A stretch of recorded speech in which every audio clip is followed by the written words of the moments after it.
Beirut, Lebanon, with its rivals weakened and its allies enjoying a stronger position than ever after Lebanon's parliamentary elections, terror group Hezbollah will seek a stamp of state legitimacy for its long controversial weapons arsenal. Analysts say the results of Sunday's legislative vote, the first in 9 years, will give the Shiite armed organization which has close ties to both Syria and Iran a powerful voice in the 128-seat parliament. It comes at the expense of Lebanese Prime Minister Saad Hariri, who leads the rival Saudi-backed Future movement and will find it increasingly difficult to counter Hezbollah's expanding clout. Get the Times of Israel's daily edition by email and never miss our top stories. Free sign-up. Hezbollah's victory will allow it to impose better conditions, to consolidate its role and its arsenal, not just in Lebanon but in the region, says Maha Yahya, head of the Carnegie Endowment's Middle East Center. Since its founding with Iranian support in the mid-1980s, Hezbollah, considered a terror group by the U.S., Israel and others, has spent years carefully building up its political influence in Lebanon and its foothold abroad. The key to its power: the cache of arms it refused to give up after Lebanon's 15-year civil war ended in 1990 and which has continued to grow to comprise artillery, unmanned drones, and thousands of missiles that can reach deep into Israel. Supporters of Lebanon's Hezbollah terror movement parade on Parliamentary Elections Day with the party's flags and portraits of its leader Hassan Nasrallah through the streets of Baalbek, in the eastern Bekaa Valley near the border with Syria. On May 6, 2018, AFP photo, Haytham Ltabei. International efforts to contain the jihadist group have largely failed, including several rounds of US and European sanctions and a month-long war with Israel in 2006. Hezbollah is now fighting in Syria on behalf of government forces, and in Iraq alongside paramilitary groups, and is accused of backing Houthi rebels in Yemen. Officially, Lebanon has adopted a policy to stay away from regional conflicts, but the newly formed parliament is unlikely to challenge Hezbollah's interventions. Veto power. Hezbollah kept a comfortable hold on its traditional bastions of power in Lebanon's south and east, but did not gain new seats beyond the 13 it already had.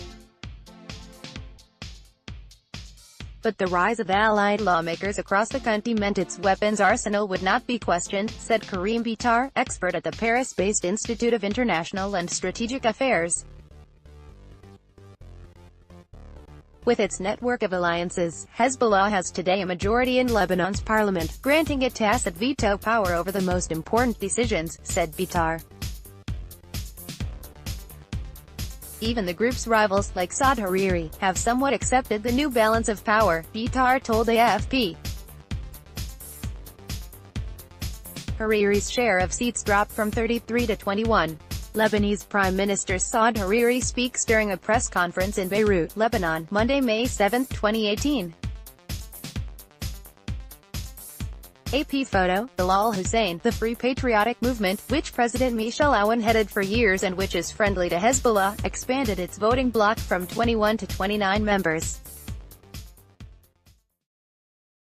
And the Amal movement, Hezbollah's Shiite ally, also gained several seats. The vote was a great political and moral victory for the resistance, said Hezbollah chief Hassan Nasrallah on Monday, a reference to the terror group's decades of fighting Israel. The margins are small, but they could make the difference in a country where decision-making occurs by consensus and little is left to chance. But Hezbollah would have to keep close ranks with both Amal and the FPM, analysts said. This depends primarily on Aoun's movement, said Imad Salami, a political science professor at the Lebanese American University in Beirut. If the FPM confirms its alliance with Hezbollah, this coalition could have a crushing majority, he told AFP.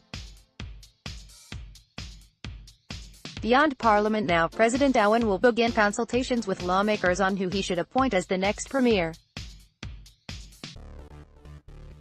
Despite his weakened position, Hariri is likely to score another term.